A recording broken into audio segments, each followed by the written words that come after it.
वामन के जन्म की कथा आप लोग श्रीमद् भागवत कथा में सुनते हैं ना। पर कथा वही है, लिखता एक और वक्ता अनेक। पर जो लिखा है उसको ही कहने में भला क्यों कंजूसाई होता है। वास्तव में जिस कथा का जो स्वरूप है उस स्वरूप को क्यों छिपाया जाता है। ये बहुत सुंदर कथा है, आप सभी को अच्छा लगेगा। प्रयास करेंगे कि बहुत सरल और बहुत ज्यादा कथा आज आप सबके सामने रखें।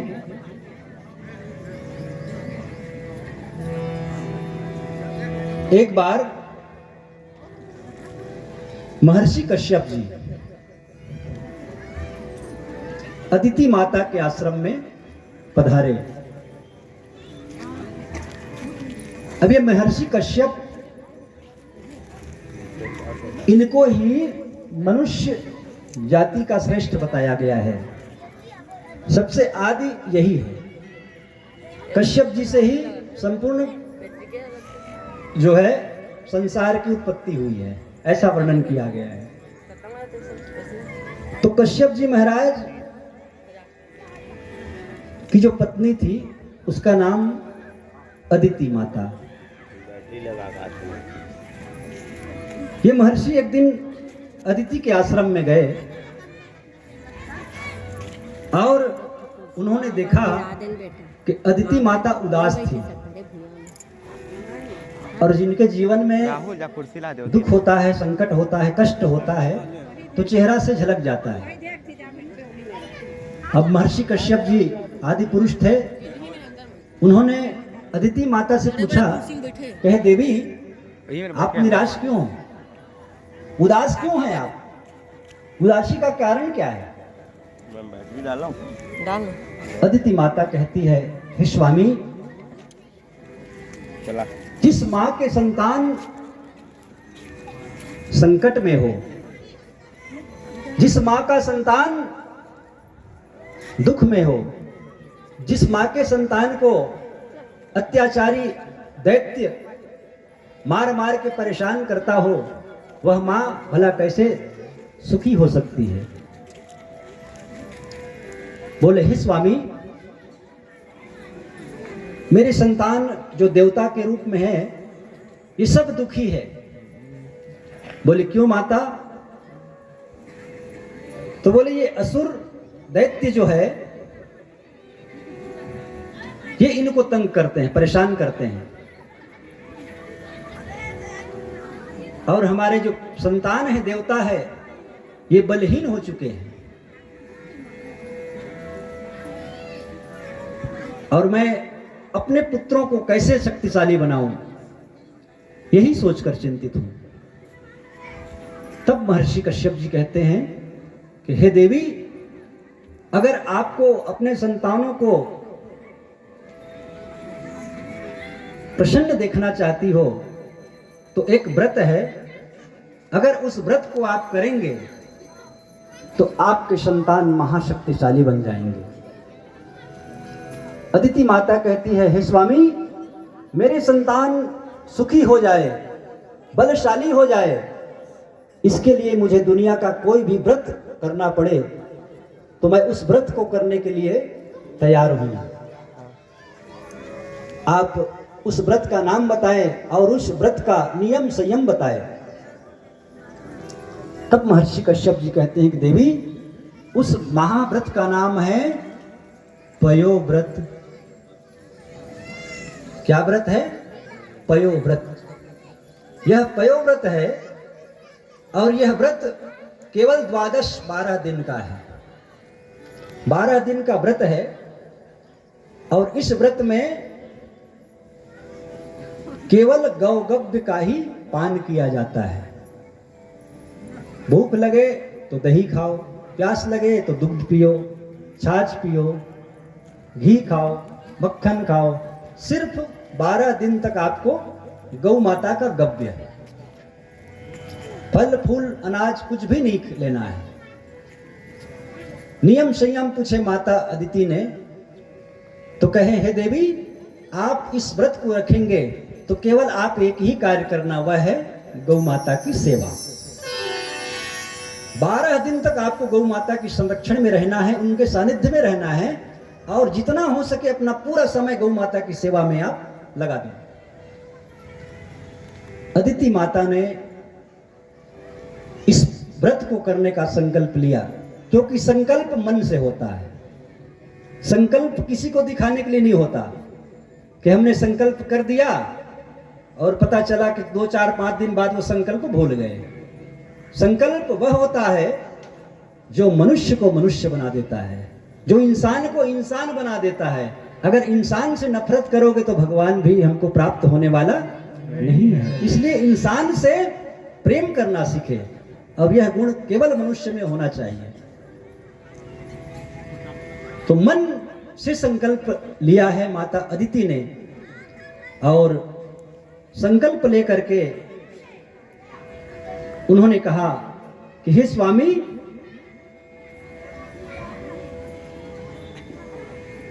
मेरे संतान आज सुखी हो, इसके लिए मैं हर व्रत करने के लिए तैयार हूं। और उस पयोव्रत को माता अदिति ने प्रारंभ कर दिया।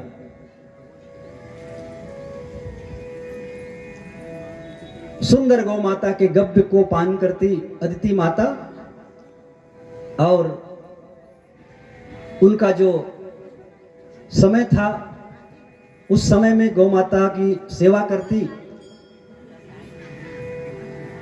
अब अदिति माता का यह व्रत तो चलने लगा, पर यह व्रत करते देखी है दिति माता ने। अब ये दिति माता दैत्यों की माता थी, और ये दोनों बहन अदिति और दिति माता, तो उनको पता चला कि मेरी बड़ी बहन पयोव्रत कर रही है, और दोनों के पति देवता एक है, महर्षि कश्यप जी। तो वह भी गई कश्यप जी के पास और कहा कि स्वामी, आपने मेरी बहन को आप व्रत बताए हो, तो मैं भी तो अपने संतानों को बलशाली देखना चाहती हूं। मेरे भी संतान महाशक्तिशाली बने, मुझे भी कुछ बताइए, मुझे भी कुछ व्रत बतलाइए, मैं भी तैयार हूं करने के लिए।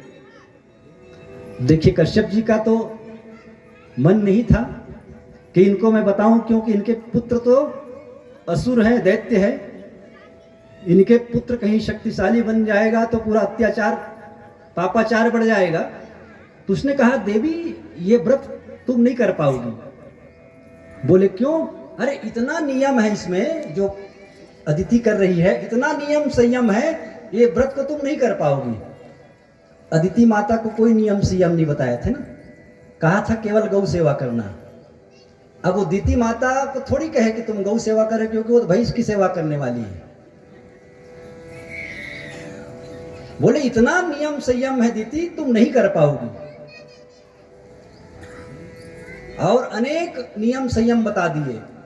बोले इतने टाइम ऐसा सोना है, ऐसे नहीं सोना है, ऐसे हाथ धोना है, ऐसे आचमन करना है। इतना नियम संयम कि ये कैसो भी करके इस व्रत को न कर पाए। अदिति माता को बताए थे 12 दिन का, और दिति माता को कह दिए 1 माह का व्रत है, मत कर पाए। अब दिति माता ने स्वीकार कर लिए, स्वामी मैं तैयार हूं, नियम संयम सब करने के लिए मैं तैयार हूं। और जैसे अदिति माता व्रत कर रही थी, वैसे दिति माता ने भी व्रत करना प्रारंभ कर दिए। अब अदिति माता का तो व्रत पूर्ण होने वाला था, और दिति माता का भी। अब ये बात देवराज इंद्र को पता चला, ये दैत्य की माता दिति जो है महाव्रत कर रही हैं, और इनके संतान शक्तिशाली कहीं हो गया तो सबसे पहले ये इंद्रासन को ही छीनेगा। और ये देवराज इंद्र दौड़ते गए, कहां? तो दिति माता के पास। उस समय दिति माता जंगल में फूल आदि इकट्ठा कर रही थी, लकड़ी वगैरह। देवराज इंद्र छोटे से बालक बन के गए, कहे माता जी आप क्या कर रही हैं? दीति माता ने कहा कि बेटा मैं व्रत कर रही हूं, उसके लिए फूल आदि इकट्ठा कर रही हूं। तो बोले माता आप व्रत कर रही हैं? बोले हाँ। तो बोले कितने दिन का? तो बोले 30 दिन का, 1 माह का। और वो 1 माह पूरा होने वाला था, केवल 3 दिन बचा था। तो देवराज इंद्र ने कहा कि माता जी आप इतना लंबा व्रत है और ये पूरा काम आप ही करती हैं, इसलिए आप एक काम करिए, मुझे बालक के समान सेवा करने के लिए रख लीजिए, मैं ये सामान आपके लिए ले आऊंगा, आप वहीं रहिएगा, व्रत करिए। अब उसको भी आवश्यकता थी, बोले ठीक है आ जाओ। अब वो आश्रम चले गए दोनों। अब देवराज इंद्र ताक में था कि ये कब गलती करे, क्योंकि जो नियम संयम बताए थे कश्यप जी ने कि सोना है तो आचमन करके सोना है, और सोना है तो बोले दक्षिण मुंह करके नहीं सोना है, सिर करके नहीं सोना है, ये बताए थे कश्यप जी ने। पर थकान ऐसा था, 1 दिन बचा था व्रत पूरा होने में, और बिल्कुल समय का प्रतीक्षा में था देवराज इंद्र कि कब ये माता गलती करे, और कुछ समय पूर्ण होने वाला था। 2 मिनट में आ रहे हैं, ठीक? उसी घर बहुत से अधिक थकान होने के कारण दीति माता बिना आचमन किए सो गई, पहली गलती। और दूसरी गलती, जिधर सिर नहीं करने के लिए कहा गया था उधर सिर करके वो सो गई। अब जैसे देवराज इंद्र ने देखा तो तुरंत वो दीति माता के गर्भ में प्रवेश कर गया, और जब दीति माता के गर्भ में प्रवेश किया तो उन्होंने देखा कि अद्भुत बालक का संचार हो रहा था दीति माता के गर्भ में, महाशक्तिशाली के रूप में। देवराज इंद्र ने तुरंत अपने वज्र को प्रकट किया है गर्भ में ही, और अपने वज्र को प्रकट करके जो संतान थे दीति माता के गर्भ में, उस संतान का 2 टुकड़ा काट दिया। और जैसे ही 2 टुकड़ा काटे हैं तो दोनों संतान जीवित, 2 भाग हो गया, दोनों जीवित था। फिर उसको 7 टुकड़ा कर दिए,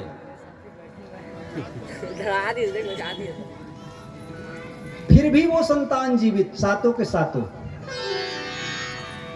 फिर 7 का टुकड़ा किए, 7 का, तो 7 सत्ते 49 टुकड़ा हो गया।